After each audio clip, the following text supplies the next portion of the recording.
Boa noite. A gente está chegando ao fim de um dia longo. A gente chegou aqui 9 horas da manhã, 8h30 da manhã.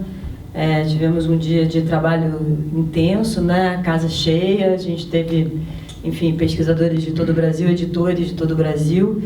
Então a gente também pede desculpas a vocês da mesa pelo quórum, né, não tão repleto, mas as pessoas chegaram de viagem hoje cedo, provavelmente deve estar todo mundo muito exausto para os trabalhos de amanhã, mas tenho certeza que vai ser, né, uma conversa produtiva para quem ficou, e também lembrar que a gente está gravando tudo, né, que tudo que a gente está realizando aqui no evento vai ser depois colocado online para que todo mundo possa acessar.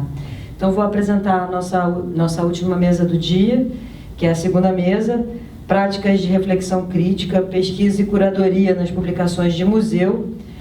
E aí eu queria agradecer a presença do diretor do Museu de Arte do Rio, Paulo Herkenhoff, e a professora Cristina Freire, né, que trabalha lá no MAC USP. E a gente vai ter então uma mudança na programação. Quem está mediando é a Luísa Leite, bolsista de pós-doutorado, CAPES, lá do Programa de Pós-Graduação em Arte da Cena. Então, bom trabalho para a gente. Está funcionando? Boa noite. Bom, é um prazer estar aqui mediando essa mesa. Eu vou ser breve nas apresentações, porque a gente já teve um longo dia. E Cristina e Paulo dispensam apresentações demoradas, proporcional à atividade e à produtividade de ambos. O Paulo é diretor cultural aqui deste Museu do Rio do Mar, e além de crítico e curador, e a Cristina Freire vem desenvolvendo um trabalho de curadoria no Museu de Arte Contemporânea da USP, o MAC USP. E a ideia dessa mesa é de alguma forma servir de contraponto das discussões que a gente teve e travou ao longo do dia sobre os parâmetros de avaliação da pesquisa proveniente do âmbito da área de artes. Mas a ideia, o contraponto seria pensar as relações entre curadoria e pesquisa nas publicações de museu, e também na importância, ou na possibilidade de articular parcerias entre esse pensamento proveniente dos programas de pós e os museus, tanto no Brasil quanto no exterior. Então, eu vou ceder a palavra à Cristina, que eu acho que vai falar primeiro. E é uma grande honra estar compartilhando essa mesa com o Paulo Herkenhoff, cujo trabalho tem assim, uma referência total para pensar o museu no Brasil e as instituições no Brasil e a perspectiva toda que a gente tem de trabalho nas circunstâncias que a gente vive. Então, a gente está tentando abrir aqui um PowerPoint que eu trouxe, só para seguir um fio de raciocínio, de pensamento que eu trouxe para compartilhar com vocês. Não sei se vai ser possível. Vai? Então vamos começar falando o que eu pensei em fazer. Quando eu recebi o convite, eu vi que o convite, na verdade, formulava uma pergunta. A pergunta dizia respeito a qual o papel do editor nas publicações que abordam as práticas de pesquisa e curadoria dentro dos museus.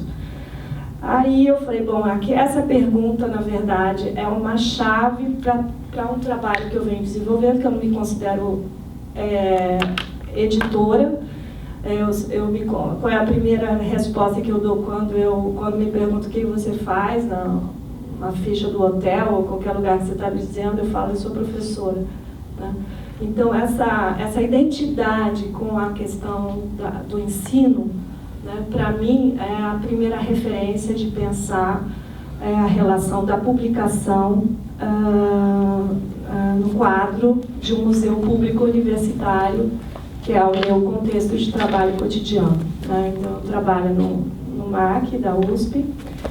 E a publicação foi, desde o início, um lugar de condensação de um trabalho que articulava, e articula e vem articulando, e eu estou pensando agora que, acho que está completando mais ou menos 20 anos, que eu venho articulando, tentando articular dentro desse museu público universitário alguma coisa que eu penso que seja a curadoria de acervo, né, com a pesquisa, com a exposição e com o ensino, né? A curadoria de acervo, é importante dizer curadoria de acervo, porque a curadoria de acervo implica a pesquisa. E a pesquisa vai estar necessariamente tendo que desembocar numa extroversão, né? E essa extroversão vai se dar de múltiplas maneiras, seja através da exposição, dos seminários, da publicação e também, principalmente, e aí volto à identidade da professora, ao ensino, né?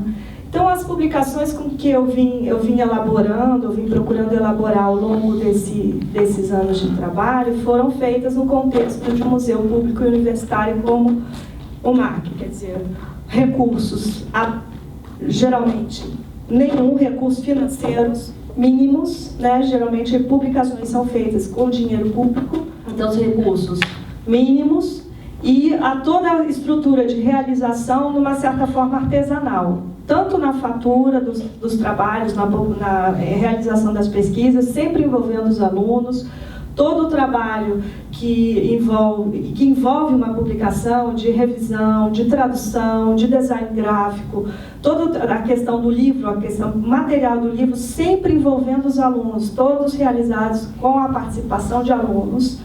E essa perspectiva de existir um produto final, um livro, né, sempre orientou um trabalho para se pensar, e aí isso tem um pouco a ver tem completamente a ver com a história desse museu público e universitário, que, como vocês sabem, é um museu de 1963, né? E de 1963, quando as coleções do Museu de Arte Moderna de São Paulo foram transferidas para a universidade pelo Titilo Matarazzo, e o Museu de Arte Moderna mantém o nome, mas não mantém as coleções, se cria, então, na Universidade Museu de Arte Contemporânea, está se inventando um outro tipo de instituição, que não é mais aquela instituição anterior, né? E está criando para a universidade um grande desafio, que é ter um museu universitário e articular todo o trabalho de pesquisa, de investigação em cima de um acervo. Essa questão do acervo eu repito porque me parece fundamental entender, e a universidade ainda talvez não tenha entendido, isso eu vejo nos textos que o Zanin escreveu há quase 30 anos atrás, que ele dizia, o museu, a universidade e as artes, quer dizer, a dificuldade da universidade assumir para si e ver a importância da tarefa de gerir um museu e dar importância suficiente para ele. Acho que esse é o antigo, porque o último tinha fundo preto. Eu faço várias versões. Sabe como é que é editor, né? Vai mudando. Esse é outro, mas tudo bem. Eu acho que está escrito março de 2016 e a data é ontem, tá?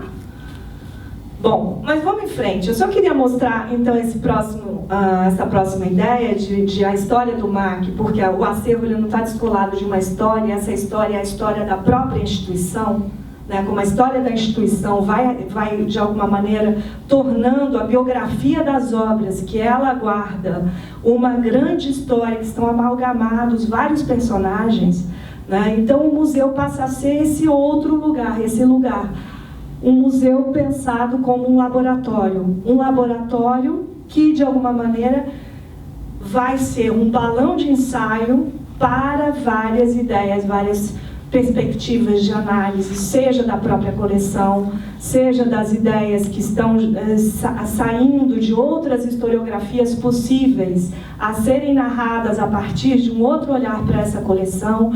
Quer dizer, essa ideia de balão de ensaio que sai do laboratório e não é um lugar de finalização, mas um lugar de processos, né, onde os processos de ensino, de aprendizagem, de constituição ou de reconstrução, seja de um patrimônio material sensível, pensando nos processos de restauração e conservação das obras, mas também de reescritura, né, da própria historiografia da arte. Quando a gente faz uma exposição, lança a luz sobre alguns artistas, a gente tem que ter noção da responsabilidade que a gente tem numa certa revisão historiográfica, entre outras coisas. Então, essa ideia de um museu como laboratório, né, na ideia de um museu como lugar de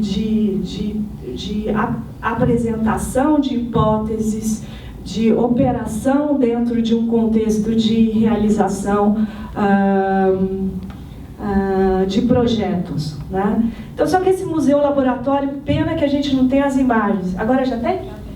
Oba! Então vamos em frente. Estamos lá pela quarta, eu acho. Deixa eu entrar aqui.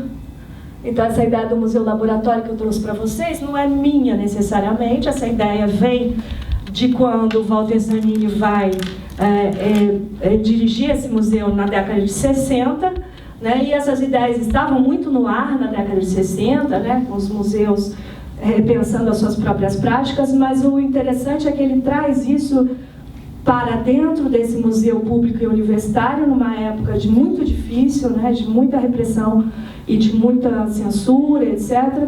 E me encanta muito o ambiente que ele vai criar com essas exposições. Quer dizer, um ambiente assim de troca, e a gente está vendo algumas imagens da Sexta Jaque, a Sexta Jovem Arte Contemporânea, quando o espaço do museu foi loteado. Não sei, acho que o Paulo participou, né? Depois.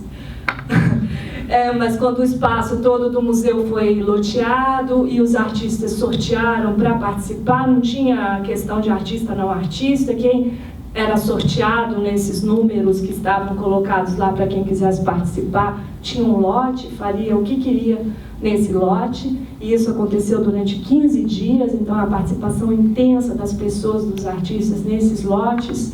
Isso foi a Sexta Jovem Arte Contemporânea, então um ambiente de um museu vivo, efervescente, e que também tinha um lugar de... E parou. Você que está. Então, próximo. A próxima, por favor.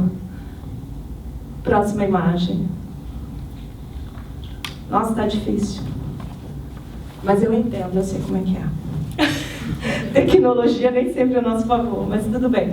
Então eu trouxe um pouco dessas imagens, porque lá pelas exposições da década de 70, prospectiva e tal, começa um ambiente onde não se mistura o público de um visitante contemplativo, aquele que vai olhar, e aquele que vai ler e conversar. Então muitas das exposições tinham grandes mesas, o material que vinha ficava todo espalhado assim, e todo mundo lendo como um achado, um livro que acabou de chegar num lugar que esperava muito essa informação, essa comunicação. As imagens que eu trouxe, a gente não está conseguindo passar, mostram isso, né? Esse ambiente de... O que aconteceu, será? Esse ambiente de leitura, de comunicação, de mesa, de troca e etc. E essas imagens que foram esse museu da década de 70 começaram a me alimentar a ideia de que esse laboratório podia ser reinventado, mas não mais com os artistas, jovens artistas, tais como eles eram convidados para participar nos anos 70, porque o sistema da arte é outro, né? Não é mais aquele único lugar onde os artistas tinham para apresentar os seus trabalhos, ou pouquíssimas oportunidades que eles tinham na década de 70, né? Inclusive no eixo Rio-São Paulo, muitos artistas do Rio iam para São Paulo, porque lá era um lugar que eles sabiam que tinha essa oportunidade de mostrar trabalhos, etc. Hoje o sistema é totalmente diferente. muito mais generoso e amplo, generoso de um ponto de vista e menos de outro, porque aí tem interferência do mercado, da quantidade de galerias, tudo que se vai se constituir a partir aí do final dos anos 80, ao longo dos anos 90. Mas aí eu falei, o laboratório está vivo, só que ele deve estar vivo de outro jeito. Qual é esse laboratório que a gente pode operar?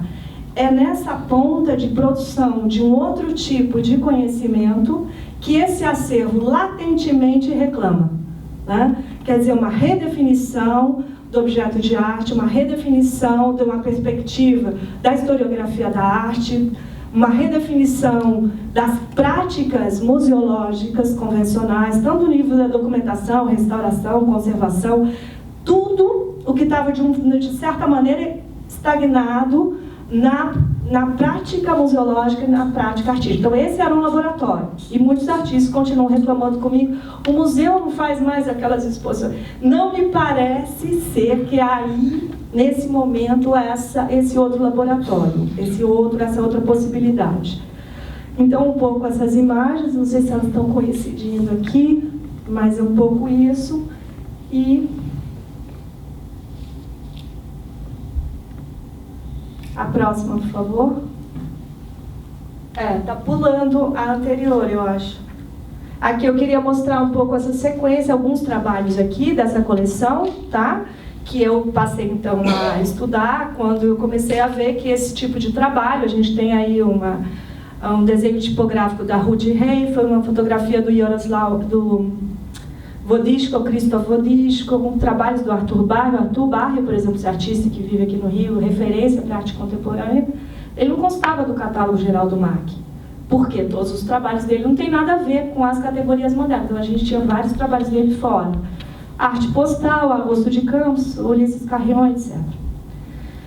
Então, esse que eu falei do laboratório foi quando eu comecei a mexer com esse acervo, eu vi que tinha que mudar completamente categorias. Então, por exemplo, a ideia de um catálogo Raisonné não faria mínimo sentido nesse museu. E que a universidade teria que tomar para si a responsabilidade de elaborar outras historiografias a partir da análise dessas coleções. Né? Então, aí estava o balão de ensaio. Trabalhar com a visibilidade e a invisibilidade, a visibilidade excessiva de uma história canônica reiterada e a invisibilidade de relatos. Só que esses relatos, eles têm que partir de algum ponto, e esse ponto era essa coleção que tinha ficado quase 30 anos relegada ao esquecimento, porque forçava, isso em São Paulo é uma coisa muito mais forte do que aqui no Rio, uma mudança de paradigmas. Então, essa relação de abandono desses paradigmas modernos, mais calcados na questão da centralidade do objeto, formal, etc., para uma outra coisa. Já tinha que entrar em outra elaboração. Aí eu estou entrando, então, numa história, um estudo de caso da minha própria percurso de publicações nesse museu laboratório, né? Então, quando eu percebi isso e comecei a trabalhar com essa coleção, eu falei, não, essa coleção merece, não um catálogo Raisonné, mas minimamente uma tentativa de entendimento por que ela ficou quase 30 anos, ou mais de 30 anos, desde das exposições da década de 70 até a década de 98, que foi quando saiu esse livro, relegadas ao esquecimento. E por que muitos artistas que a gente tem ainda vivos trabalhando no Brasil, pouca gente falava deles. Aí eu tentei elaborar uma questão para isso, nesse primeiro livro, Poéticas do Processo, que também foi feito totalmente sem dinheiro, saiu um edital da Prefeitura de São Paulo. Aí eu falei, vamos tentar esse edital. Aí conseguimos na Prefeitura de São Paulo, que tinha uma verba para publicações, e a gente conseguiu com a editora Iluminuras essa publicação. E isso, de alguma maneira, veio responder que não era mais possível pensar em publicação dentro de museu na chave convencional de catálogo de exposição e catálogo geral de obras. Era possível pensar de dentro do próprio museu e as razões da sua operação. Né? Aí outras publicações vieram mais direcionadas a trabalhos de artistas específicos. O Paulo Bruschi, nessa situação, foi um artista que eu procurei trabalhar com ele também, porque eu vi que a gente tinha tanta coisa de Paulo Bruschi no nosso acervo, é a próxima. E a gente, eu falava, nossa, não tem nenhuma publicação desse artista, e a gente tem tantos trabalhos, aí eu resolvi fazer uma pesquisa mais voltada para a obra dele, né? E aí também foi uma verba do Companhia Editora de Pernambuco, que vale lembrar que ficou 3 anos para publicar esse livro, porque eles não queriam publicar. Porque eles achavam, não sei o que eles achavam, talvez fosse experimental demais, e então demorou para sair o livro por causa disso, que também foi só recurso público na época. E também saiu com a primeira exposição que o Paulo Bruschi teve no acervo no museu, que foi essa exposição que veio, que não tem nada a ver com o livro, que o livro foi feito justo pensando os diversos tipos de práticas, mimeógrafo, fax, a questão do cinema de invenção, as coisas que ele fazia, e também pensando esse descentramento do eixo Rio-São Paulo. Por que a gente tinha que ficar só trabalhando com o que a gente já conhecia? Era necessário, e eu coloquei a minha ignorância como mote, de entender o que estava acontecendo no Nordeste, por exemplo, sobre o qual eu sabia muito pouco. Então, o Paulo Bruschi veio um pouco dentro dessa intensidade do desconhecimento de outras latitudes. E no meio de tudo isso, estava procurando material para os alunos, para as aulas. Falei assim, não, tem muitos textos que poderiam orientar o trabalho com os alunos, que são textos que o próprio Zanini escrevia para jornais, para revistas, para catálogos, pensando o museu contemporâneo, pensando a questão da exposição, pensando a questão da Bienal, o sistema da arte. E eu pegava aquele xerox do jornal Estado de São Paulo, de 1977, colando com durex, porque era publicação de dupla. Então eu falei, não, isso aqui não dá, tem que fazer um material de apoio didático. Aí eu conversei com o Zanini na época, isso é em 2005, mais ou menos, perguntando se eu podia começar a trabalhar o texto dele, juntando as coisas que eu conseguia encontrar. Ele falou que ele não era referência, que não era para ficar aborrecendo, que as coisas que estavam feitas já estavam feitas, que ele já teve muita resistência. Depois ele aceitou, e aí eu me vi como uma editora, porque daí eu estava escolhendo os textos que eu achei que devia orientar o trabalho, só da parte de arte contemporânea, não da parte anterior. E ele disse o seguinte, você pode separar, escolher, mas é o seguinte, eu vou reescrever todos os textos, o que eu achar que eu tenho que reescrever. Então eu fiquei 6 anos esperando ele reescrever todos os textos que ele achava que ele tinha que reescrever, né? Então ele me entregava a versão reescrita, passava uma semana, ele me ligava, Cristina, olha, suspende aquilo que eu te entreguei, porque eu pensei bem, tem outras personagens, tem outras coisas que eu quero colocar. Tudo bem, então foram 6 anos e finalmente ele deixou, falou que estava pronto e podia publicar. E aí foi essa felicidade de ter publicado um livro que pudesse reunir esse pensamento, que eu acho que a gente também sofre um pouco de dispersão, assim, nessa questão do ensino e como produzir esse tipo de trabalho e articular a necessidade com a possibilidade.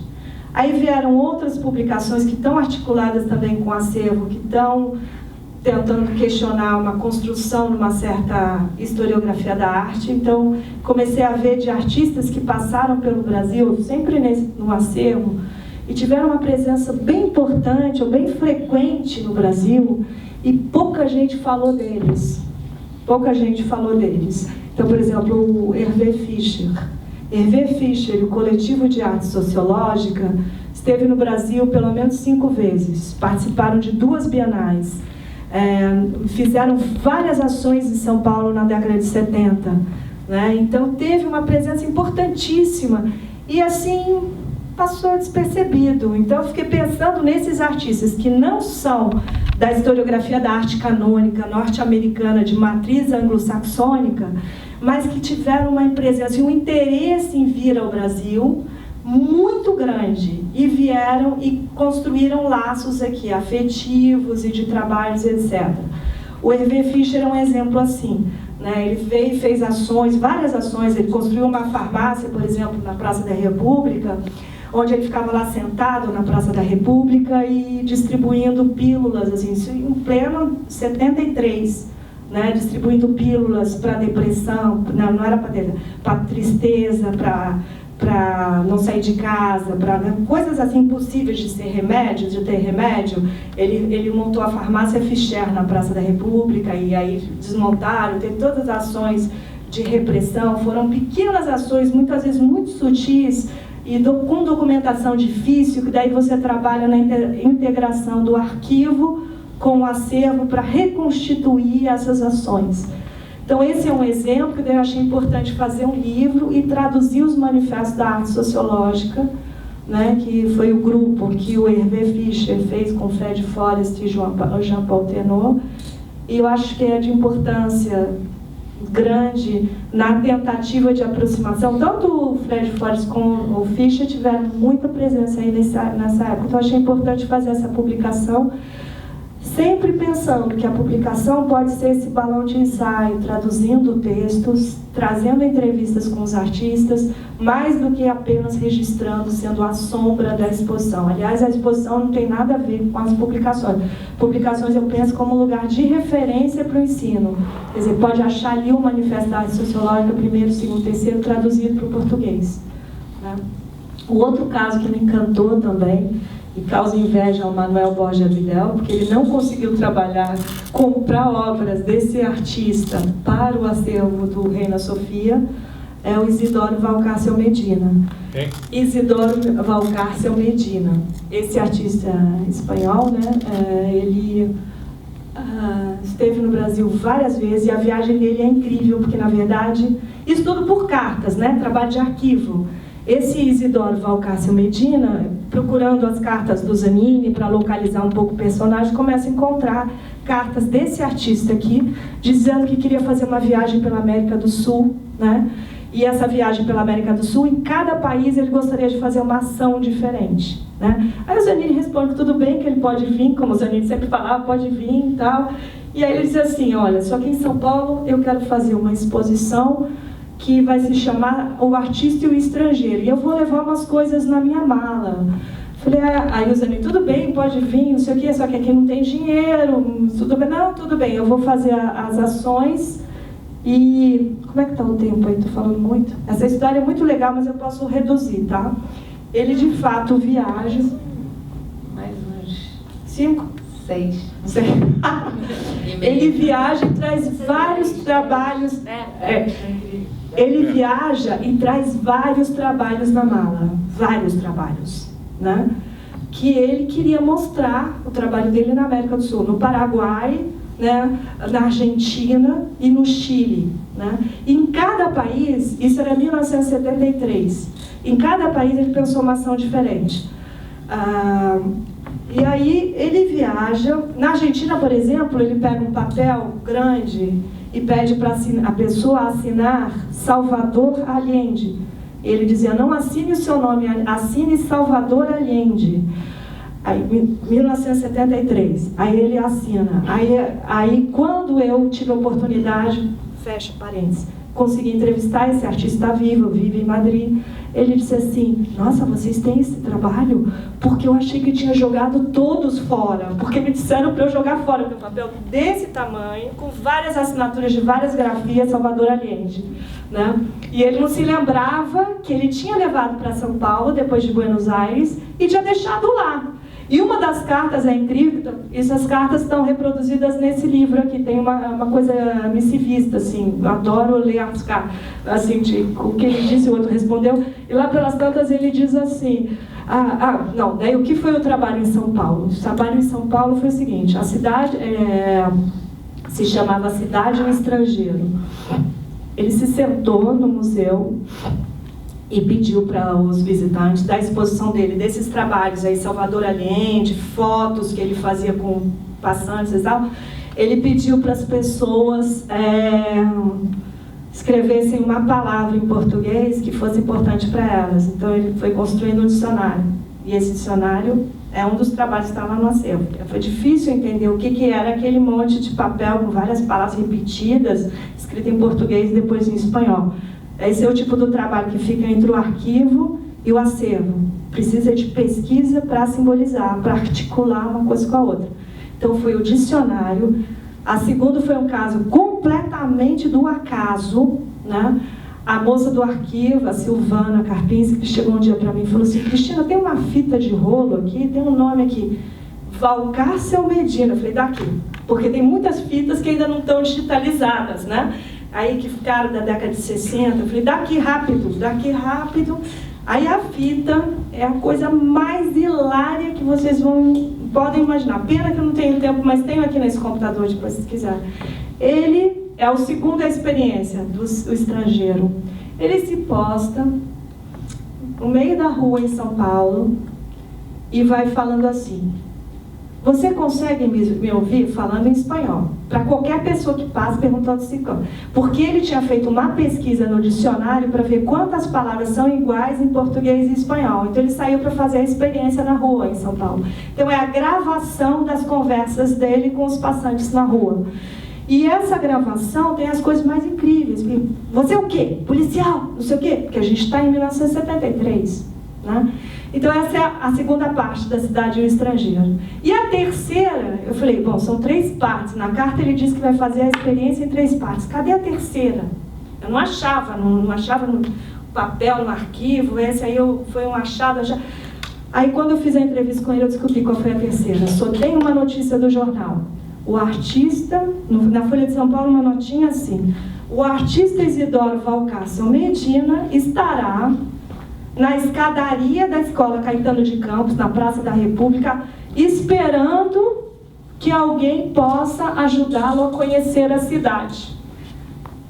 Se você tiver interesse, esteja lá às 15 horas. Uma coisa assim, era uma nota.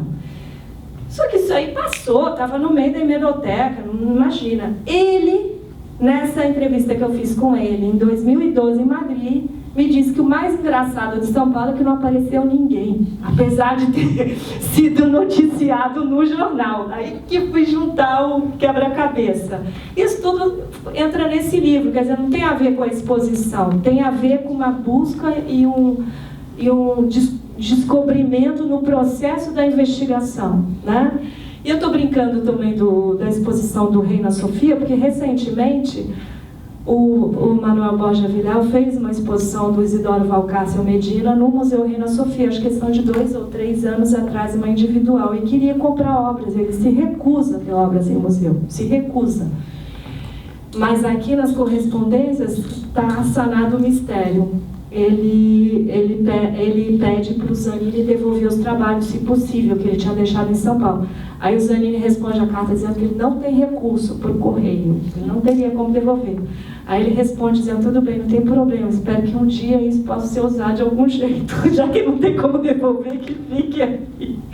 Então, também a precariedade, eu acho que tem um lado positivo, e a gente tem um grande número de trabalhos dele que foi nessa viagem, e isso também está catalogado nesse livro. Então, agora eu vou um pouco mais rápido. A ideia do ensino, então, é compartilhar essas histórias, são histórias de um acervo em construção, e o trabalho com essa experiência concreta com o acervo e a formulação de hipóteses.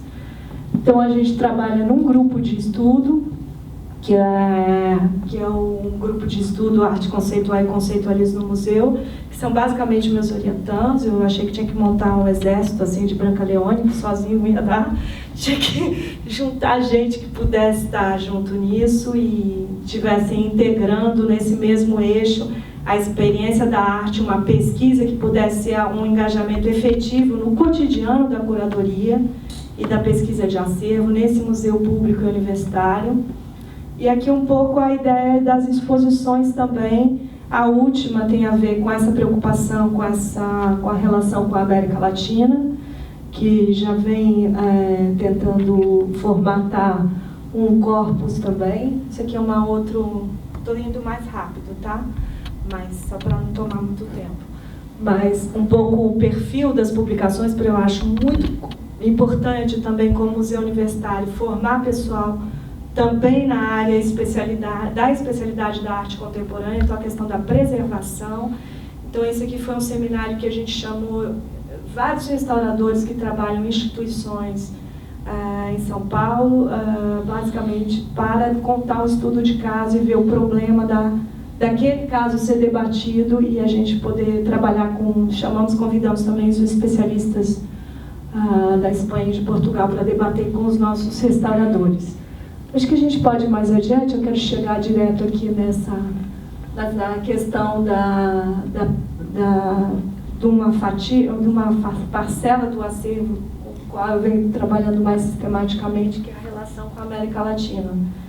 Porque eu acho que a questão da América Latina para o brasileiro torna um conhecimento que vai friccionar várias outras possibilidades de pensamento sobre a própria identidade, e não por acaso uma grande parcela da arte latino-americana dos anos 60 e 70 estava lá nesse acervo, assim meio totalmente sem nenhum trabalho de pesquisa. Aí nos últimos 5 anos eu fiquei junto com esse grupo de pesquisa, trabalhando com esse acervo, para a gente poder também documentar e documentar criticamente, o próximo, por favor, documentar criticamente esse acervo, que a gente conhece agora, cada vez um pouco mais aqui no Brasil, a partir de algumas traduções, mas sobretudo Edgardo Antônio Vigo, da Argentina, Clemente Padin, são também teóricos, como Ulisses Carrión, pensando o continente e pensando a partir da sua própria prática artística, que não tem nada de canônica, são possibilidades de pensar as ações, as publicações. Agora eu vou entrar um pouco nos trabalhos, se vocês puderem me ajudar passando os próximos, por favor. Agora eu vou rapidamente passar alguns desses artistas que estão inclusive em exposição agora no museu. Tem uma exposição com esses trabalhos. A exposição vai apresentar um pouco esse resultante da pesquisa, especificamente com o acervo latino-americano. É uma exposição que se chama Vizinhos Distantes, Arte da América Latina no acervo do MAC, que vai apresentar essa coleção. Vocês estão vendo um pouco aqui as páginas do livro, um pouco esses 3 volumes que eu trouxe aqui para o Paulo e para o Mar. Esses 3 volumes e um pouco a formatação deles. Cada artista apresentado com as suas obras, um texto crítico, todos os textos que a gente conseguiu levantar traduzidos para o português, né, desse artista, ou alguns selecionados, e um pouco aqui a visão da exposição com essa mesa onde a gente coloca os livros e tenta de alguma maneira propiciar esse lugar misto de arquivo, exposição, museu e escola, que eu acho importante a gente lembrar que é um pouco também a origem e o destino, talvez, do museu numa sociedade que, de alguma maneira, não reconhece muito o museu nesse lugar da universidade, ou na universidade essa discussão sempre volta. Mas eu acredito muito que a universidade é importante, o museu e a universidade devem conviver bem, e eu acho que ele pode ser um lugar importante para fazer da publicação esse balão de ensaio aí que eu estava falando. Então, é isso. Muito obrigada pela atenção de vocês. Dizer que me sinto muito honrado de estar numa mesa com o MAC USP e com Cristina Freire, né? Porque eu acho que o MAC, em termos da museologia brasileira, é a primeira instituição que realmente se pode dizer que seja aquela passagem de um sistema colonial, de um sistema de Beaux-Arts, para uma formação efetivamente acadêmica da direção do museu, né? Walter Zanini, quando volta de Paris, volta da Europa, depois de ter estudado, né, na Inglaterra, e já chega escrevendo um texto extraordinário, por exemplo, sobre o Flávio Schirot, uma exposição do MAN, enfim, ali está um homem com uma formação universitária, né? Ele representa para mim aquela falta que acho que nos anos 50 houve em São Paulo, da ausência de teóricos sólidos, como havia no Rio, Ferreira Goulart e Mário Pedrosa, né? Ele vai cumprir essa tarefa a partir dos anos 60. E com um outro tipo de inserção, que é no museu especificamente universitário, né, que vai se contrapor a tudo que pudesse ter sido esboçado no Brasil nesse sentido, né? E o que se fará depois. Se nós compararmos, por exemplo, a trajetória do Museu Dom João VI, né, os altos e baixos desse museu, com uma coleção extraordinária, mas que que fica estagnado porque há decisões terríveis no Rio de Janeiro, questões que passam batidas, por exemplo, uma pequena passagem do neoconcretismo de Ronaldo Brito, onde ele diz que é o mercado que corrobora a historicidade da obra de arte, né? Ao dizer isso, funda-se um tipo de desvirtuamento ético, que é a enorme confusão entre crítica universitária no Rio de Janeiro e engajamento com o mercado. A próxima etapa será o texto O Boom da Arte, que discute o mercado e toma como grande impulsionador da pop art o Marchand... Não, Marchand de Nova York. Léo Castelli. Então, nós já não temos, digamos, uma história da arte movida, né, por críticos, por curadores, mas uma história da arte que se movimenta como capital, né? Isso é uma base que hoje ainda sustenta essa ética vigente no Rio de Janeiro, né? E isso eu acho que dá conta do fato de que, por muito tempo, os cursos no Rio não produzissem gente para museus, né? É uma falha, eu diria que é uma falha ética, né? Nesses termos, eu acho que nós poderíamos colocar que o salto epistemológico na museologia brasileira, produzida por Zanini, depois em seguida Araci Amaral, e eu diria até Ana May Barbosa, né? Você fala de uma continuidade de direção que está na sua fala, né?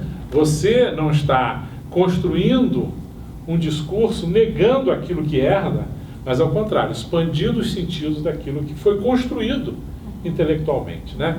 Eu acho que isso faz uma diferença, por exemplo, entre o MAN e o MAC USP. O MAC é uma instituição.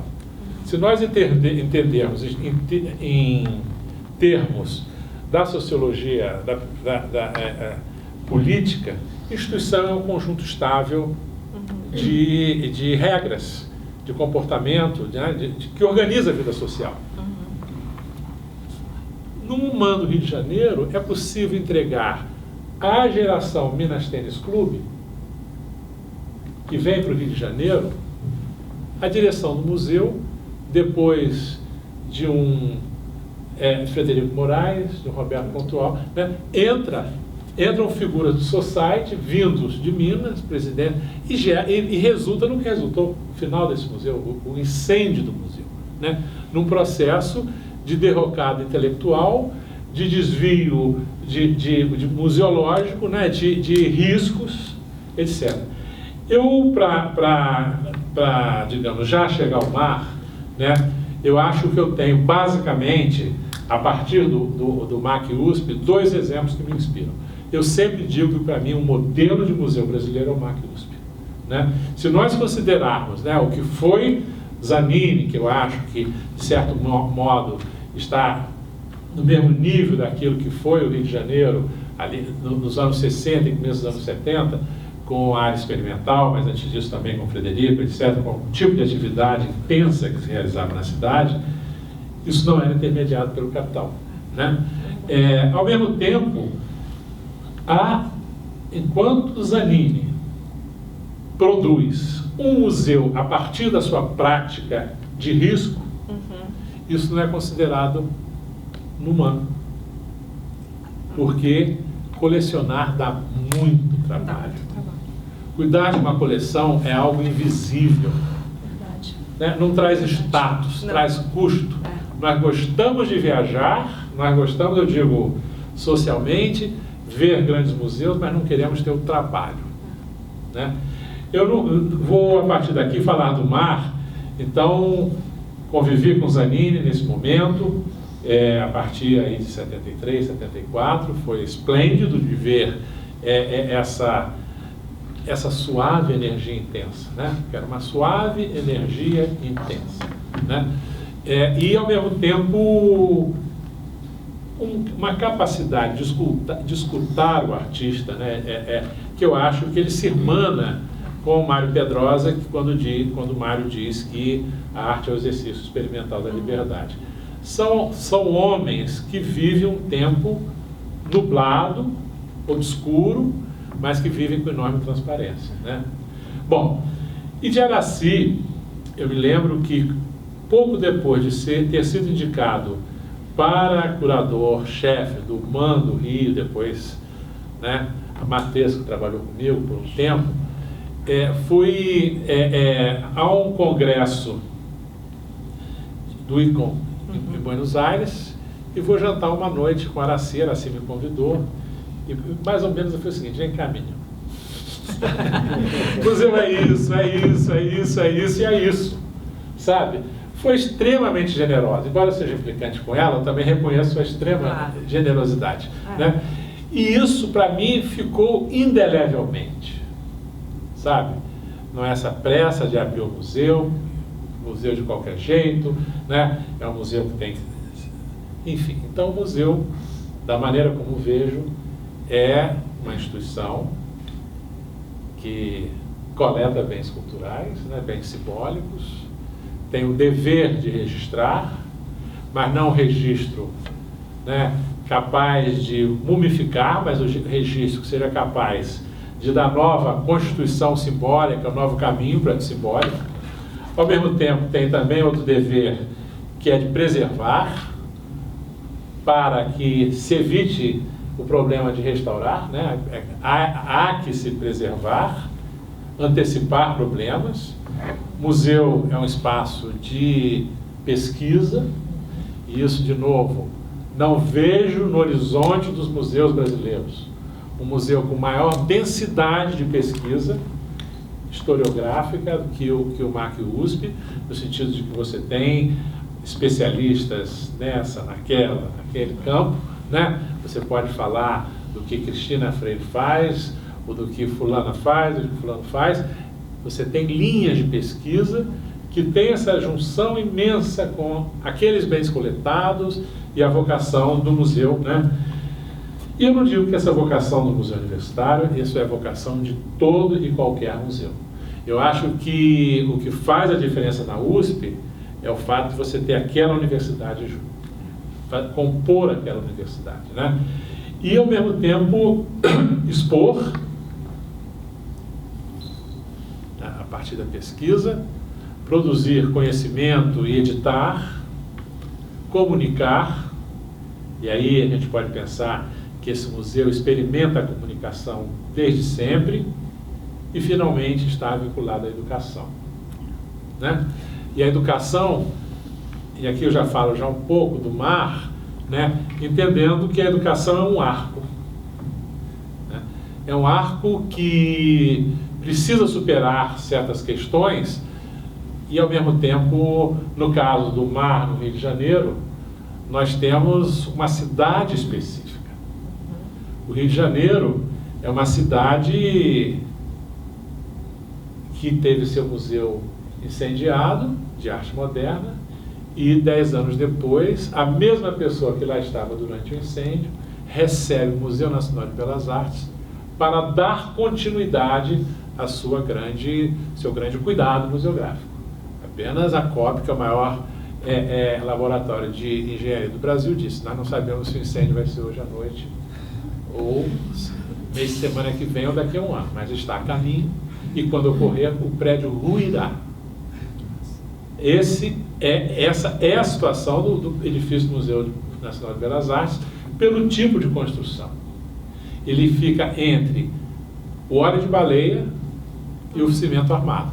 Então ali há uma quantidade de técnicas que não aguentariam um incêndio. Mas voltando então ao mar, nós temos uma cidade que, por um lado, o sistema universitário, muitas vezes por seus líderes, por seus formadores de opinião, estiveram vinculados ao mercado e não aos museus, né?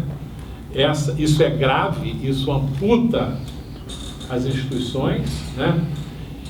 E, ao mesmo tempo, você tem uma descrença que, de certo modo, né, é muito fácil dizer, o capital bancário foi para São Paulo, etc., quando, na verdade, é preciso pensar criticamente, né? Nós não podemos, como cidade, continuar sendo uma cidade onde museu não ocupa um lugar simbólico.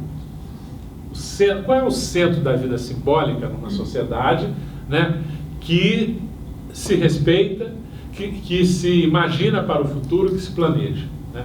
Beatriz Sarlo, a teórica da cultura da Argentina, escrevendo antes da internet, dizia que a crise na América Latina, a crise da educação, etc., é porque a escola deixou de ocupar o centro da vida simbólica das comunidades, substituída pela televisão na época, consumo, etc. E o museu? Se a escola não está nesse centro, e o museu? O museu no Rio de Janeiro está muito para além. Eu até acho que, por vezes, no caso de São Paulo, esse centro da vida simbólica, ocupada por alguns museus, que em São Paulo nós não podemos generalizar, está determinado pelo mercado. Né? Há museus que são profundamente geminados com o mercado. E no Rio de Janeiro, nem sequer isso. A dinâmica dos museus é uma dinâmica totalmente, muito mais para digamos, a estagnação do que realmente para algum movimento produtivo, né? Vamos pensar se museu é coletar bens simbólicos. E essa é a história do Rio de Janeiro. Começa truncada, porque o Museu Nacional de Belas Artes se forma como coleção com as 90 e poucas peças trazidas por Le Breton em 1816. Durante muito tempo se imaginou que essas peças estivessem perdidas, até que uma pesquisadora imigrante, Susana Paternoster, resolve imaginar que aquela lista não era só de pinturas, podia ser de desenhos, de gravuras, porque era uma coleção didática. E aí encontra quase que 100% da coleção. Por mais que ministros pedissem obras emprestadas, embaixadores nunca mais voltassem, ali estão mais de 90% das peças vindas com Le Breton. Mas todo janeiro, no Museu de Belas Artes, tem uma festinha com pastel e quibe e guaraná para comemorar a fundação do museu por Getúlio Vargas. Né? Ou seja, se joga no lixo 1816 até os anos 30. Enquanto você olha o edifício do Museu Nacional de Belas Artes, ele é o tempo todo uma enorme estrutura museológica, pensada museologicamente. Reserva técnica. Você entra pela avenida, né? Você é levado a subir, né? E você depara-se então com os halls, etc., a ponto de haver, construído em 1908, enormes janelas para a hipótese de as batalhas precisarem sair. Né? Então é uma estrutura realmente pensada museologicamente. E num prédio que a outra metade era a escola, ou a maior parte era a escola. Mas enfim, então o MAR surge pensa nesses problemas, talvez por eu ter passado pelo MAN, hoje eu estava dizendo que eu tinha conseguido uma doação de cerca de 200 gravuras da Louise Bourgeois, ia para o Belas Artes, quando eu saí ela não quis, mas disse, mas manda para o Rio de Janeiro, manda para o MAN. Até hoje não recebi resposta se o MAN quer. Né? Pois é. Então, isso é o Rio de Janeiro, né? Nós estamos muito satisfeitos de contarmos com a coleção Chateaubriand no MAN e com a coleção Satamini no MAC e USP, mas são duas coleções que não estão doadas. MAC Niterói. Desculpe, MAC Niterói e MAN, né, não estão doadas ou ao menos prometidas. Nada impedirá que essas coleções sejam retiradas num certo momento. Né?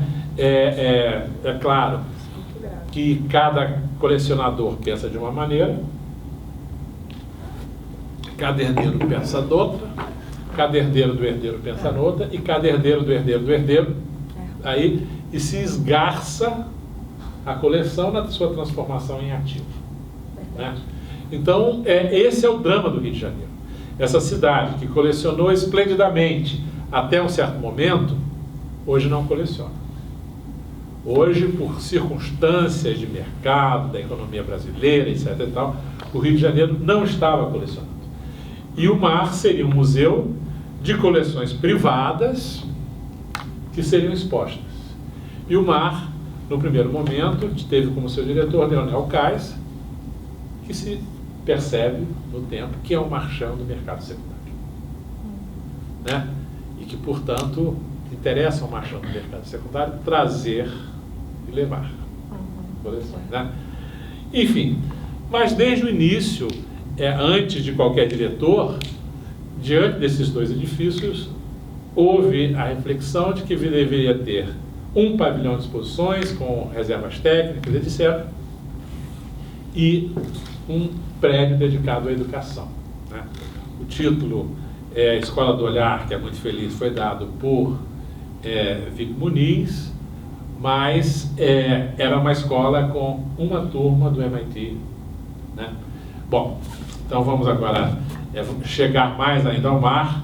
Então o MAR vem para discutir algumas questões. O arco da educação é fundamental. Qual é o lugar de um museu no centro da vida simbólica, devendo ela ser a educação? Né? Com o tempo e no amadurecimento, percebemos cada vez mais que estamos muito longe de chegarmos a esse ponto. Né? O que eu acho que é onde estamos melhor resolvidos ou mais avançados, num ponto que estrategicamente é fundamental, não é com as crianças, 400 crianças que pode chegar aqui no dia, 500, né, na média, não é isso. Eu diria que é na questão dos professores da escola do ensino fundamental. Nós oferecemos oportunidade de cursos, palestras para 3 mil professores por ano. Né? Então é nesse campo que nós estamos investindo fundamentalmente. E hoje nós temos 3 desafios fundamentais que são, estou vindo de trás para frente, né? Que são entender que uma criança pobre no Brasil tem a metade do vocabulário de uma criança pobre, de classe média. Isso afeta toda a sua vida, né? Horizontalmente e verticalmente. Então, o que pode a arte nesse processo? A expectativa é que a exposição do Vladimir Dias Pino possa iniciar não um programa de atividades, mas um programa de ação contínua, processual, que foi algo que você disse aqui. Museu é lugar de processos, nós trabalhamos assim, né? Que possa. A outra questão é que as crianças estão dentro de 4 paredes e a cabeça está na rede. Portanto, a escola é uma escola do século XIX, porque nem se pode dizer do século XVIII, porque isso não havia no Brasil praticamente, e o museu, e o MAR, também é um museu do século XIX. Essa é uma conclusão dramática, que se nós não dermos atenção, né? A outra questão é entendermos que o Rio de Janeiro é uma cidade extensa, tem 1.400 escolas públicas municipais, é a maior rede da América Latina. E o que fazer com Santa Cruz? Região mais distante, 2h30 daqui, região de mais baixo índice de desenvolvimento humano, de mais baixo índice de desenvolvimento educacional. Então, é preciso construir praias do mar. Praias do mar não são praias de acervo, mas praias de atividade, de ação. Bom, esses para mim são as questões. Voltando ao processo que interessa aqui, como livro, universidade, tudo isso, né, nós entendemos que a escola do olhar deveria dedicar-se ao arco da educação. Por um lado, como somos financiados pela prefeitura e o dever constitucional dos municípios é o ensino fundamental, nossa atenção deveria recair sobre o ensino fundamental, sem prejuízo de darmos atenção a outras demandas, por um lado. E no outro lado, diante das dificuldades enfrentadas pelo sistema universitário do Rio de Janeiro, será que haveria algo a fazer? Né? E o caso determinante foi o seminário do Rancière, que Tadeu Capistrano estava organizando 10 dias antes do seminário. Não chegava o dinheiro para a passagem econômica do velhinho. Ele já tinha 80 anos, né, por aí, chegando, né? Ou seja, vinha socado na econômica e naquela tensão de que vem ou não vem. Ia ficar também num hotel aqui de quinta, ou seja, não é botar no Copacabana Palace, mas entender que esse homem, na sua idade, na sua importância, merece uma homenagem, um reconhecimento e uma atenção mínima, né? Que não era, digamos, por intencionalidade do Tadeu, da UFRJ, mas pelo sistema brasileiro, né? E o mar poderia ser um fator de eficiência, de apoio, e surge assim o Mar na Academia. E a ideia é que nós no mar não sabemos o que fazer. Se me perguntarem como vai ser ano que vem no Mar na Academia, eu digo que eu não sei. Eu não sei que a Universidade Federal do Rio de Janeiro virá demandar. O que a Universidade Federal Fluminense vai propor, né? Porque na sociedade entendemos que há uma instituição muito mais aparelhada do que nós para pensar as questões da estética contemporânea, da arte, enfim, história, tudo isso. Então, claro que a crise nos afeta, diminui a nossa intensidade, mas, enfim, esse é um caminho que buscamos trilhar e, para nós, esse seminário é muito importante. E, para concluir, que eu acho que já falei mais do que devia, a formação do acervo do museu, ela se dá pensada de muitas maneiras. A primeira são suas fontes. Doadores que doam isso, aquilo, outro, ou os fundos, que são manifestações de intenção de doar 20 ou mais peças. Tem gente que doa uma por ano, tem gente que doa 200 por ano, né? Isso significa uma grande contribuição, porque hoje já são 70 fundos, né? Multiplicando então 70 por 20, já vejam para onde vai parar isso. Mas são fundos assim, Kurt Klagesbrun, né? O fotógrafo que fez 150 mil imagens, hoje temos 200 imagens e a tendência é aumentar, né? Ou certos artistas que são mais complexos, enfim, então essa é a ideia da definição da coleção a partir da sua origem para o museu. Depois nós temos o que nós chamamos de núcleos significativos, que é a reorganização do acervo de acordo com critérios que cada um possa aplicar. Um canônico pensará a coleção de gravura do museu, né? Um historiador mais tendente à sucessão dos estilos poderá pensar o que é hoje a coleção do Brasil holandês, no Rio de Janeiro, na coleção do Mar, ou o que é a missão francesa, aqui, etc, etc. Mas eu diria que se for examinar a coleção do Brasil holandês, verificar lá que agora o Rio de Janeiro tem uma tapeçaria do Ecaute, porque não tinha. Pernambuco, o Instituto Brenan tem 6, o MASP tem 5, a coleção, a Fundação Oscar Americano tem 4, e essa cidade não tinha nenhum. Não havia um Aleijadinho em coleção pública do Rio de Janeiro. Hoje nós temos 4. Não havia Mestre Valentim em Museu de Arte da cidade do Rio de Janeiro. Hoje nós temos um acervo que trata do repertório do Valentim, desde desenhos de urbanismo, desenhos para fontes, até obras de arte sacra. Então, é um museu que coleciona para o Rio de Janeiro, né? Depois é um museu que faz seus cortes. Nós temos uma coleção de zeros, uma coleção de infinitos. Ou seja, nós colecionamos conceitos a partir de conceitos da filosofia da matemática moderna, né? Topologia, etc., o inconsciente matemático, enfim. Então, essa é uma perspectiva. O que está ali, de repente, pode ir para outro grupo significativo. Se quiserem, em termos de uma visão mais antropológica da formação social do Brasil, hoje temos o que talvez seja a maior coleção afro-brasileira no Museu de Arte Geral. Claro, o Museu Afro-Brasil de São Paulo é extraordinário, do Emanuel Araújo, mas dentro de um Museu Geral de Arte Brasileira nós temos uma coleção razoável, né? Porque ali estão mais de 200 manuscritos sobre escravidão, Jardim, Mestre Valentim, e vindo até os contemporâneos. Ou podemos pensar numa perspectiva judaica.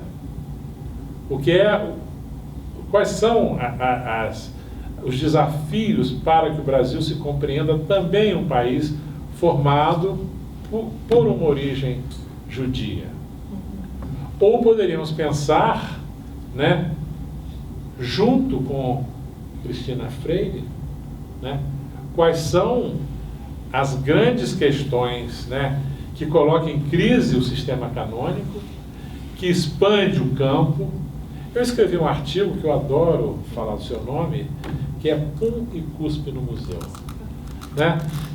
Eu quis colocar esse termo, né, porque é preciso trazer a escatologia para dentro dos punhos rendados da museologia tradicional, né? Ou seja, a ideia é o seguinte: isso que para Jorge Bataille funda a ideia do informe, que é o escarro que sai, né? Que é rejeitado por nosso organismo e cai, e aquilo é informe. Murilo Mendes faz uma fantasia de carnaval que era cuspe, né? Ou seja, qual é a relação poética com esse conceito? Se eu não entender a relação poética, eu vou achar que aquilo é cuspe, né? Que é o escarro, o informe é só cuspe.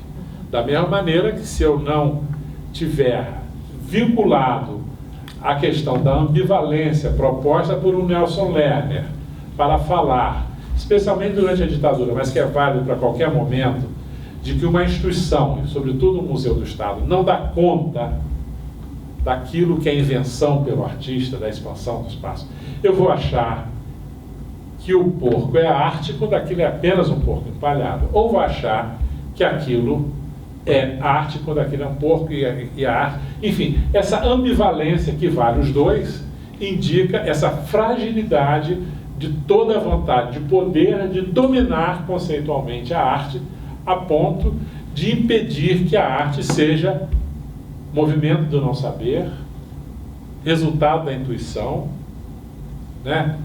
Fundamentado na ignorância, que é aquilo que o Rosenberg fala, que a universidade não é capaz de prover, né? Então, além de já ter me perdido nessa deambulação, né, eu acho que eu já falei demais e a gente pode continuar depois.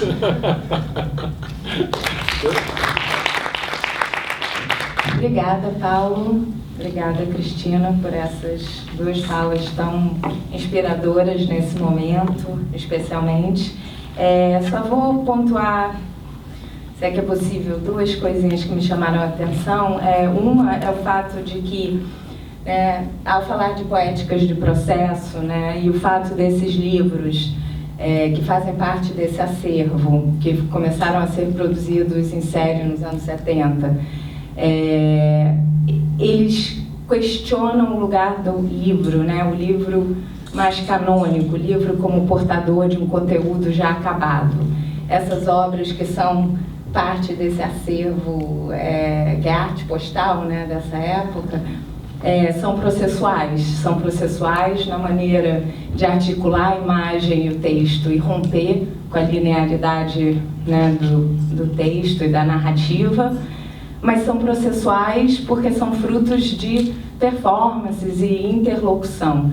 E me parece que o MAR e esse projeto que leva em consideração o papel ético do museu, né, o papel institucional do museu, dentro do qual a educação é central e fundamental, ele também, de certa forma, questiona um modo de organização da informação que seria aquele museu do século XIX, né, modos que são mais organizadores e puros nesse sentido, né, e aí eu acho maravilhoso isso que o Paulo falou, da contaminação de um lugar que rompe, né, com uma certa ordenação, uma certa higienização, uma certa limpeza, né? E aí esse papel institucional, juntando com a fala da Cristina, né, você tentar fazer uma curadoria e processos de publicação, né, processos editoriais que saiam do museu,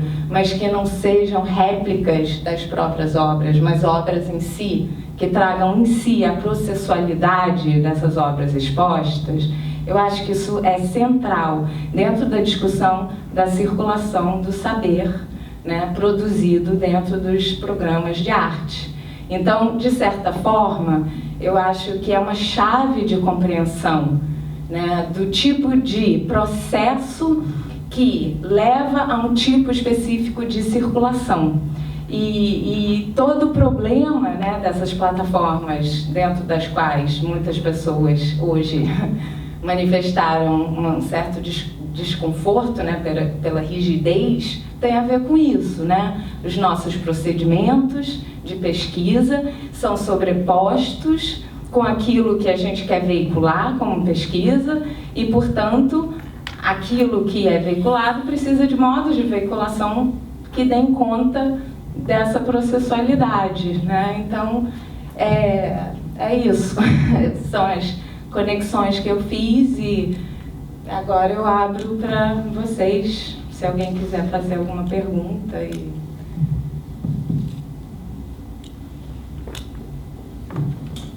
queria saber do Paulo se seria possível uma reversão desse panorama que a gente tem funestro no Rio de Janeiro, e tal, onde o capital é que manda em detrimento da crítica.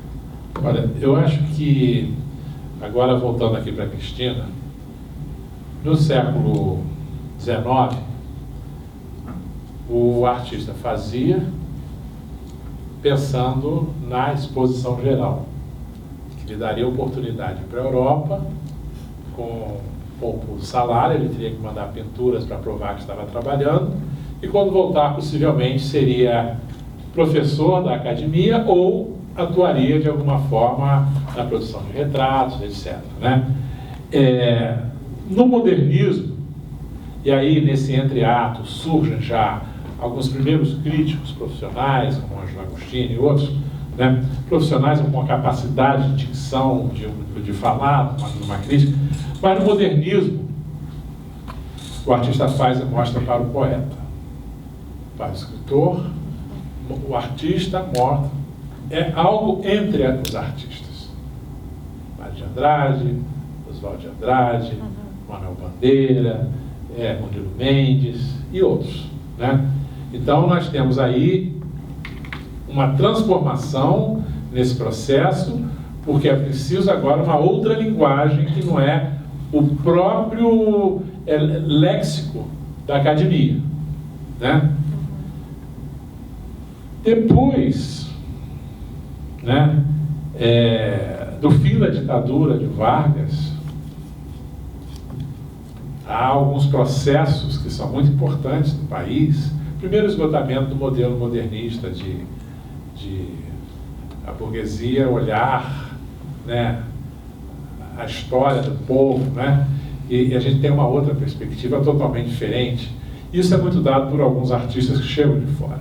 Eles não olham o Brasil com o olhar dos artistas que representavam a velha aristocracia brasileira. Tarsila, Monteiro e tantos outros, né? Nesse processo, então, surgem os primeiros críticos, surge Mário Pedrosa, surge Mário Pedrosa, que foi à universidade, ou um Ferreira Goulart, que embora não frequente, mas ele busca dar conta, né? Mas ainda lutando contra os velhos padrões da academia. Mas nós temos, como é que se chama a mulher do Weissmann,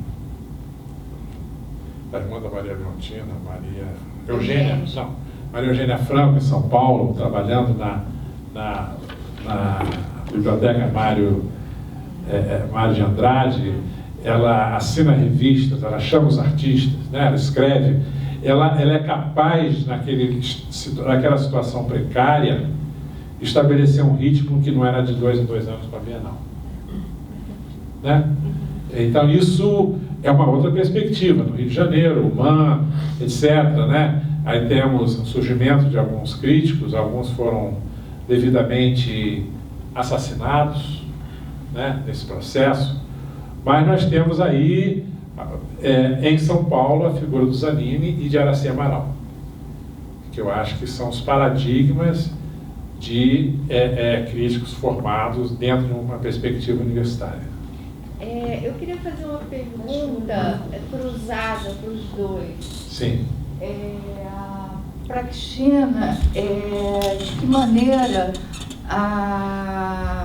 os arquivos feitos pelo Zanini te ajudaram nesse estudo, na reconstituição de como a coleção foi feita, né? E para o Paulo, se ele está fazendo a memória de como a coleção está sendo feita. Então...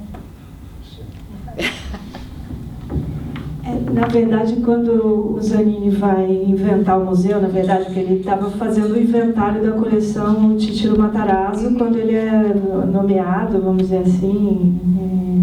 Aliás, muitos cariocas ficaram muito tristes, né, com a nomeação do Zanini, porque era o Pedrosa que estava sendo esperado para, né, dirigir esse novo museu, enfim. Não, mas acho que eu nunca ouvi falar disso, não. Não. Porque o Zanini sempre foi muito ligado ao Rio, né? Muito. E o Pedrosa tinha toda uma perspectiva de pensar o museu dentro da cidade universitária, tem todo um pensamento que se mantém. E a gente olha isso historicamente, isso era uma pergunta que depois eu ia fazer para o Paulo. Eu acho que o perigoso aí, Cristina, é a gente tenta isso poder soar a relação entre Pedrosa e Zanini semelhante ao Pedrosa que não consegue a cátedra na universidade. Não tem essa dimensão perversa. Não, de maneira nenhuma. Né? Eu acho que, digamos, os dados empíricos e conceituais, eu acho que a escolha é muito acertada. Não, é muito acertada porque, na verdade, é um desafio para o Zanini, porque ele tem que corresponder, é um jovem que vai corresponder a um grande nome que já tem uma perspectiva e um perfil de pensamento de museu universitário até, né, que ele vai, de alguma maneira, continuar essa perspectiva que eu ia falar, porque tem um texto do Pedrosa, um museu no core da cidade universitária, onde ele vai justificar que o museu desse perfil devia ficar no centro da cidade universitária e não fora dela. Isso é uma outra discussão para outro dia. Mas voltando a essa pergunta, Viviane, eu acho o seguinte: essa ideia inicial de museu para o Zanini foi fazer uma coisa que era o seguinte, que ele se manteve, e eu acho que aí vem a dinâmica que eu procurei trabalhar na integração.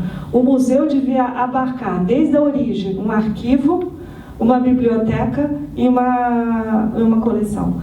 E o arquivo, a biblioteca e a coleção tinham que estar conversando o tempo todo.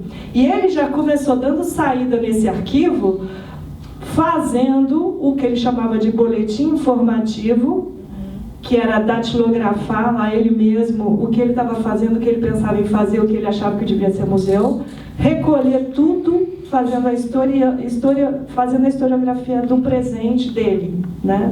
Isso me serviu muito para pensar a história dessa instituição, que tinha coisa que perdeu-se com o tempo, o que nunca aconteceu, mas que ele imaginou que ele podia fazer. Por exemplo, tem lá, boletim informativo tal, Nanjum Paik vem ao Brasil. Na verdade, ele convidou o Nanjum Paik, aceitou, ele estava querendo incentivar a videoarte no Brasil, só que depois ele desistiu, mas houve esse intento. E ele teve o trabalho ele como historiador que era, criou o arquivo. Então eu procurei trabalhar articulando todas essas frentes. Quer dizer, o arquivo é a contraprova do acervo, porque ali você vê tudo que está realmente e aquilo que não está, mas estava na intenção e numa história outra, né?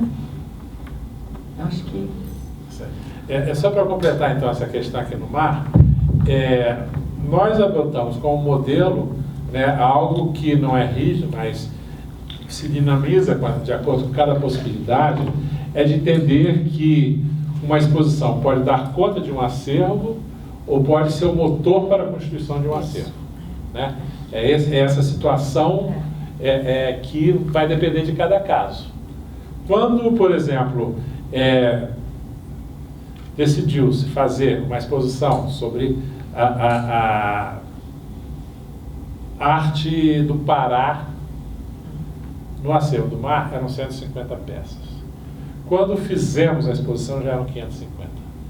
Porque o processo durante um ano, de pesquisa, de contato, resultou numa vontade de constituir uma coleção amazônica no mar. Hoje essa coleção é singular, que são quase 50 doadores. Sabe, são quase 50. E essa coleção, depois, hoje ela está adormecida no sentido de que ela não cresce intensamente, mas ela prossegue, já são mais de 700 obras, continua, né? Ou, por exemplo, nós adotamos nos concursos da Funarte, salvo alguns casos, mas em geral nem em alguns casos, a aceitar todo o artista. Porque o concurso é o seguinte, o artista produz um projeto e manda para a Funarte, né?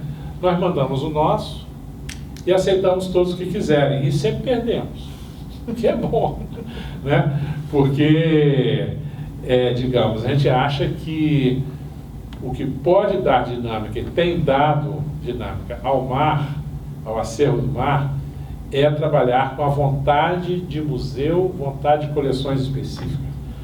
Se 10 índios baniuas viajam 4 dias de barco para chegar em uma cidade pequena, aí viajam 4 horas até Manaus e mais 4 horas de jato até o Rio, e trazem presentes para diversas circunstâncias, e chegam aqui sabendo desse museu e desse, nós queremos ir lá e dar de presente umas flautas, mas tem uma condição, que a gente tem que tocar e dançar no museu.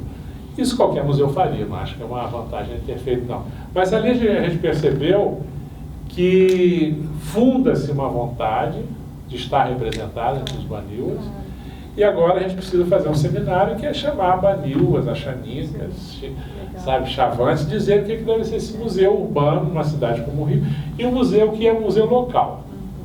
Nós somos um museu suburbano, né? Se os cariocas gostarem desse museu local, vão querer chamar seus visitantes, seus pares, seu tio que chega do Maranhão, seu professor, orientador na tese, na USP, ou, enfim, para virem a esse museu, porque ele representa simbolicamente alguma coisa, né?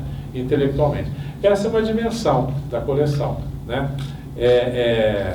A outra questão nesse processo é que a gente entende que realmente precisa se formar um acervo, né?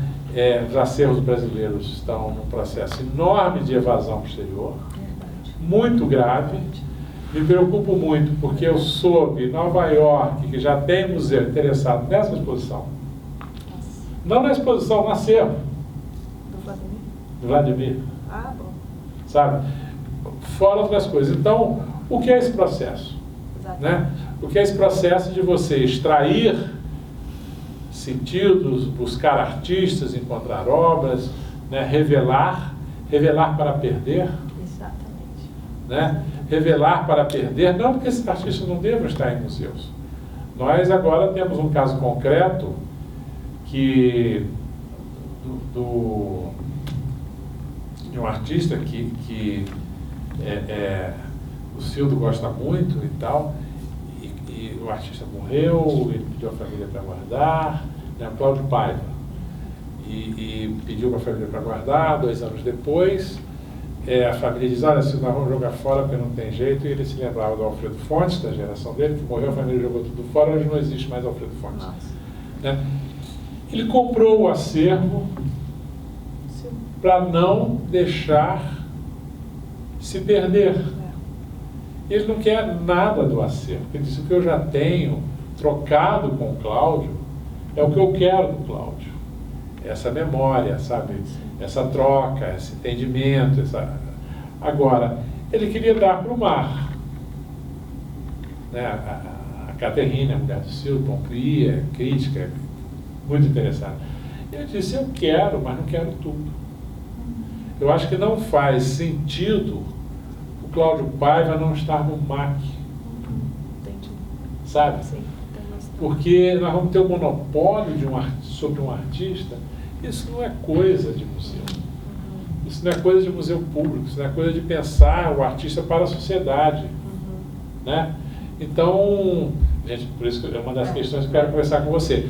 Então, a ideia é como fazer o Cláudio Paiva ter um núcleo aqui importante, ter os arquivos aqui, mas também como possa estar em São Paulo aí junto com o Brusque, né, junto desses arquivos, dessa situação, e por aí vamos, tem outras situações semelhantes.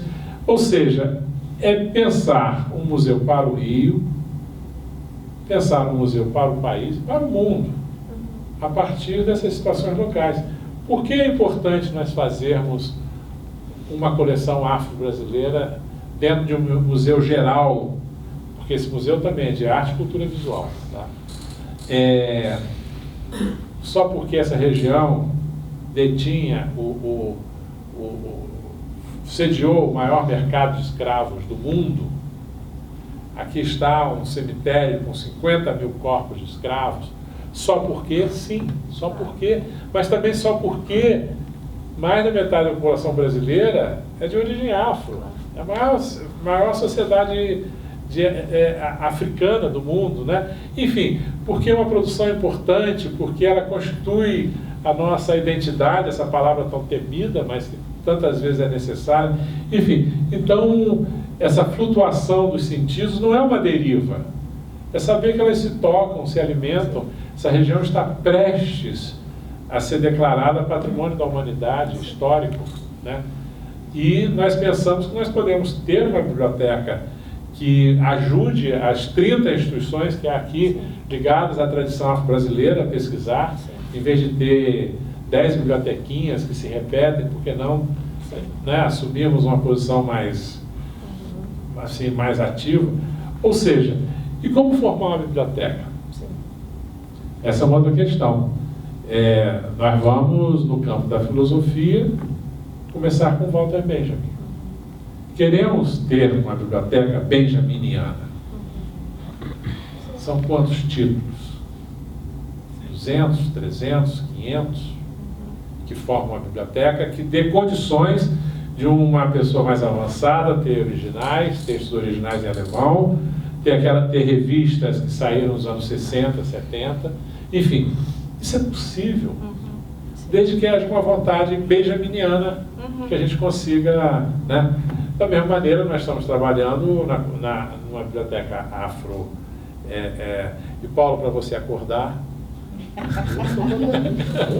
Estou brincando com você, Paulo. A gente não se conhece, mas já estou íntimo. Estamos íntimos, né? Então, enfim. Mas o que é o lugar do livro de artista numa biblioteca hoje? Livro de artista, o que é isso? Isso aqui é um livro de artista, quase livro de artista. Para além do livro de artista, já começa as próprias novas categorias a serem questionadas.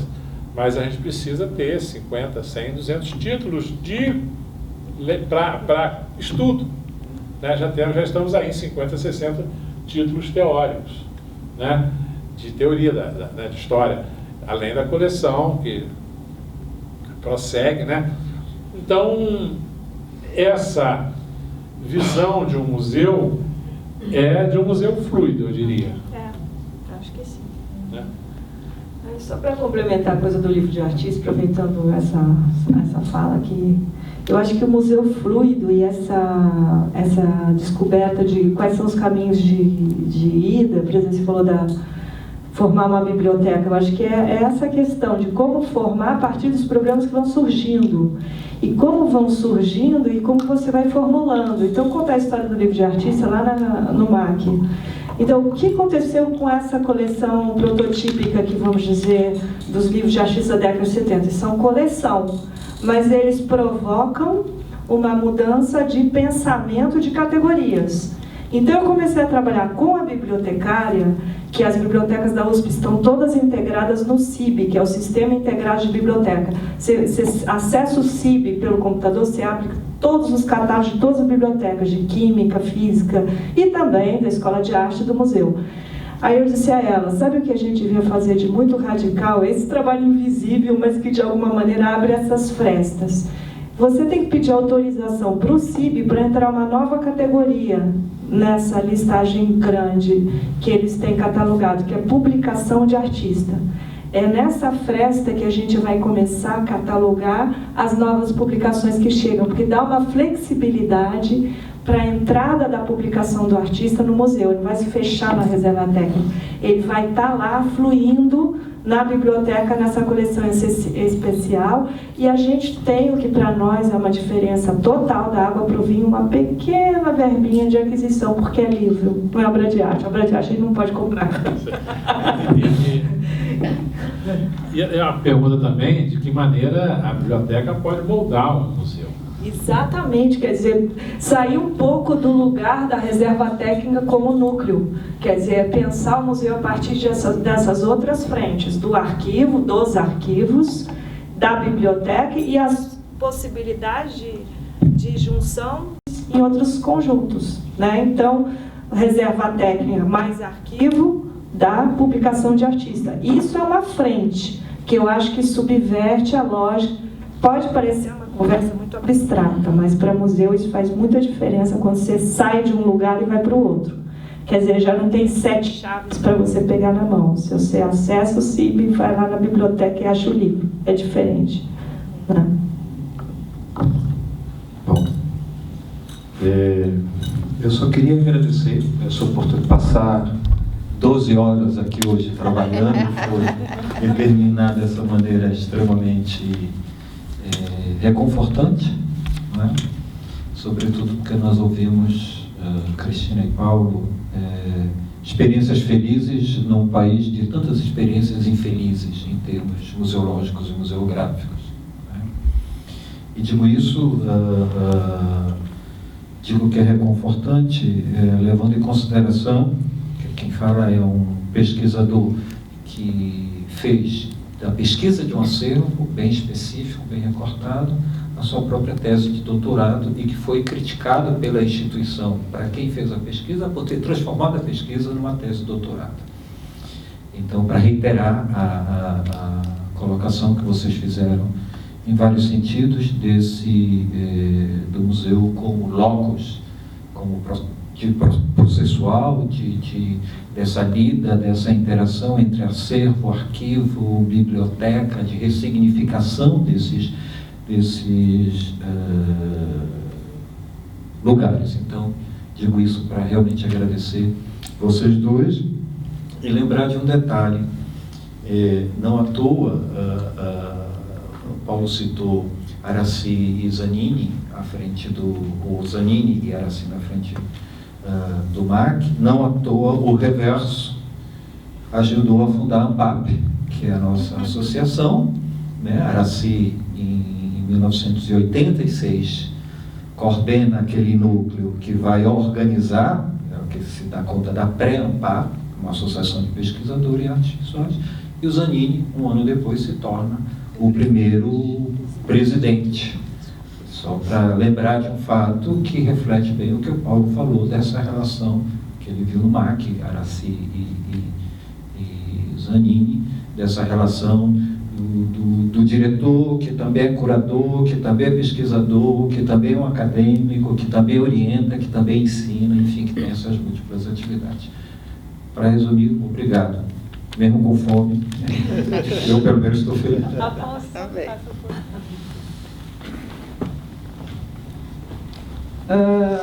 Na sequência do Afonso, e também com a Lúcia, que é ao meu lado, todos os demais pesquisadores da área de artes, enfim, que estão aqui. Eu acho que o momento é extremamente importante, né? Pensado desse ponto de vista, não apenas da contribuição enorme do Zanin, né? Para se pensar, por exemplo, o museu, entre tantas outras contribuições, mas também porque esse ano a gente está comemorando o 25º encontro da ANPAP. Aconteceu no ano passado em Santa Maria, eu sou de lá, sou a atual presidente. Vai acontecer esse ano em Porto Alegre e seria extremamente válido, né, a gente poder contar, não exatamente com uma memória, né, ou uma recapitulação, mas com uma experiência viva a partir, ou viva ou vivenciada, né, na verdade, a partir das questões que vocês colocaram aqui agora. Então, eu me sinto muito feliz em ter estado aqui nesse momento, né, e poder ouvi-los e, sobretudo, pensar que a presença de vocês, num dado momento, no nosso encontro, será bem-vinda. Então, já é um convite público, né, informal, mas que será formalizado. É muito bom ouvi-la, Cristina, muito bom ouvi-lo, Paulo. E muito bom, Luísa. Muito obrigada por esse momento, Adriana, né? Então, em nome da ANPAP também, né? Das pessoas que estão aqui, a nossa parcela de contribuição. Legal, que bom. Mas eu acho que o sucesso todo também dessa organização e, né, desse convite dessa mesa se faz a você e a toda a equipe. Legal, obrigado, tá? Desculpa estar olhando aqui meu telefone, mas na verdade estou procurando só entender meu tempo amanhã. Eu poderia, entre meio-dia e 2, para quem quiser, fazer visita guiada às exposições. Tá? Aí vocês comeriam rapidamente, a gente vai marcar. Às 11h30. Enfim, eu definia de meio-dia e meia, ou de 1 às 2, ou de meio-dia. Isso você define amanhã, né? Eu não sei se a gente disponibilizou a entrada, bilhete para todos. Isso a gente pode resolver. Então vamos resolver amanhã. São quantos participantes? Ao todo... Bom, amanhã a gente vê isso, né? Coloca essa questão e para todos terem acesso no horário que quiserem, ou quem quiser vir no fim de semana, que vai ficar mais tempo no Rio, sei lá. Enfim, terem a oportunidade de visitarem. Mas se quiserem amanhã visitarem o museu, a gente podia ou ver a Rio Setecentista, que é uma exposição que acaba essa semana, onde há exemplos do colecionismo do mar, né? Ou as doações durante a Arte Rio e as doações da FUNASC, que também são outro exemplo. Tá? Podemos remanejar. Então, eu quero reiterar, dizendo que eu fiquei muito honrado. É muito raro para mim ser convidado no Rio de Janeiro para falar da minha experiência museológica. Não acredito. Como? Não acredito. Você acha que já houve alguma tese sobre Museu Nacional de Belas Artes, Museu de Arte Moderna, que eu tenha sido escutado? Nunca tive uma entrevista Vai dar um agora. Não. O que eu estou dizendo é o seguinte, é uma cidade resistente. É muito impressionante. Coisa impressionante. É uma cidade. Eu estou indo agora, daqui a 2 semanas, para São Paulo, para uma mesa de doutorado. Né? E vou falar de manhã com o pessoal lá do Martin Grossman. Né?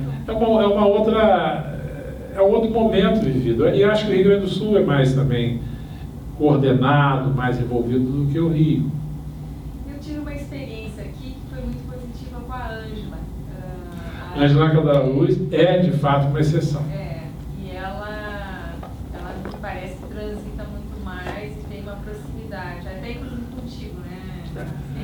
E acho o seguinte, eu acho que no Rio tem um outro problema, que essa conexão com o mercado reduz a história àquilo que está no mercado. É uma loucura. Se você está no mercado... Zélia Salgado, foi professora da Lígia Clark, uma artista que nasceu em São Paulo, veio para o Rio, e foi professora da Lígia Clark, orientou a Lígia quando ela foi para a Europa, etc. Fazia um trabalho, até que me lembra às vezes o Zé Rezende, de pegar um plano de metal dobra, bota num sólido de cimento mole ainda e deixa secar e fica aquela forma apreendida, né? E